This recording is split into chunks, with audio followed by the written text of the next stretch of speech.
یہاں پہ ایک وضاحت کر دوں کہ اس آیت میں کیا آیا ہے، یخالفون عن امرہ، کہ یہ وارننگ ان کے لیے ہے جو نبی علیہ السلام کے حکم کی کیا کریں، مخالفت کریں، خلاف ورزی کریں۔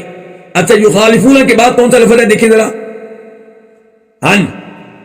یخالفون کے بعد کیا لفظ آیا ہے، ہن، جبکہ عربی میں یہ لفظ استعمال ہوتا ہے ہن کے بغیر۔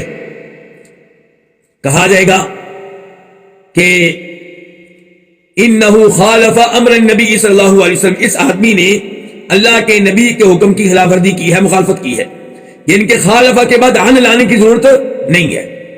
خالفہ کے بعد عن لانے کی ضرورت، یہاں پہ عن کیوں آیا، یہ سوال ہے۔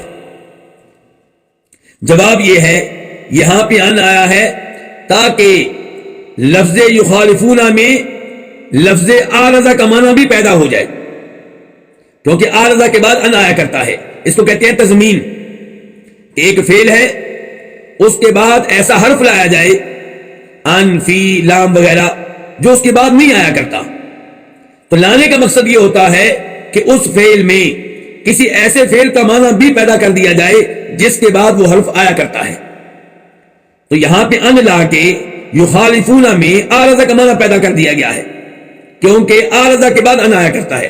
اب معنی یہ ہو گیا کہ جو نبی علیہ السلام کے حکم کی خلاف ورزی کرتے ہیں، آپ کے حکم سے اعراض کرتے ہوئے، منہ موڑتے ہوئے، ایک ہے کبھی بھول کر ایسا ہو گیا، غلطی سے ایسا ہو گیا، ایک ہے کہ اعراض کرتے ہوئے جان بوجھ کے، تو اس کے لیے وارننگ ہے کہ اس کے اوپر اللہ کا دردناک عذاب آ سکتا ہے، وہ کسی فتنے میں مبتلا ہو سکتا ہے۔ دوسرے نمبر پہ فتنے سے مراد یہاں پہ کیا ہے، امام احمد نے کیا کہا، شرک۔ تو فتنہ کا لفظ یہاں پہ کیا ہے، نکرہ ہے، تو اس سے مراد شرک بھی ہے، اس سے مراد بدعت بھی ہے۔ امام احمد نے ان معنی میں سے ایک معنی اختیار کیا ہے شرک کا۔ تو سزا یہ بھی مل سکتی ہے کہ جب آپ اللہ کے رسول کی حدیث کی جان بوجھ کے خلاف ورزی کریں، اعراض کرتے ہوئے، کہ اللہ آپ کو کفر میں داخل کر دے، اللہ آپ کو بدعت میں داخل کر دے، یا کسی اور کبیرہ گناہ میں اللہ تعالیٰ آپ کو داخل کر دے، تو بچنا چاہیے نبی علیہ السلام کی احادیث کی خلاف ورزی سے۔ امام احمد کے الفاظ سے امام مالک کے الفاظ یاد آ گئے۔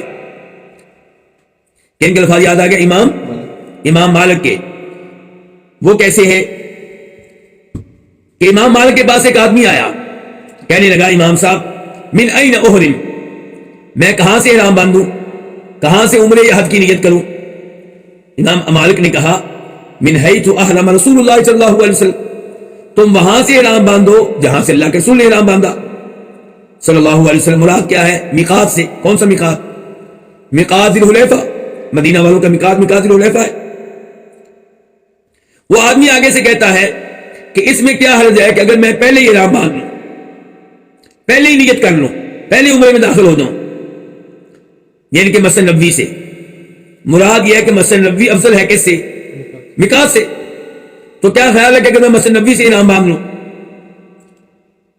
امام مالک نے کہا، لا تفعل، یہ کام نہ کرنا، فإنی اخاف علیک الفتنہ، یہ کام کرو گے تو مجھے خطرہ ہے کہ فتنے میں واقع ہو جاؤ گے۔ وہ کہنے لگا، وَأَيُّ فِتْنَةٍ فِي ازْدِيَادِ الْخَيْرِ، اس میں فتنے والی کون سی بات ہے، میں خیر میں آگے بڑھ جاؤں گا۔ یعنی کہ لوگ احرام باندھتے ہیں کہاں سے، میقات سے، میں 4 کلومیٹر پہلے ہی باندھ لوں گا، 5 کلومیٹر پہلے ہی باندھ لوں گا، تو میں تو خیر میں آگے بڑھ جاؤں گا۔ امام مالک نے کہا، وَأَيُّ فِتْنَةٍ أَعْظَمُ مِنْ أَنْ تَرَىٰ أَنَّكَ خُصِّصْتَ بِفَضْلٍ لَمْ يُخَصَّ بِهِ رسول اللہ صلی اللہ علیہ وسلم۔ اس سے بڑا فتنہ کیا ہوگا کہ تم یہ سمجھو گے کہ میں نے وہ نیکی حاصل کر لی ہے، وہ فضیلت حاصل کر لی ہے جو اللہ کے رسول کو بھی نہیں ملی۔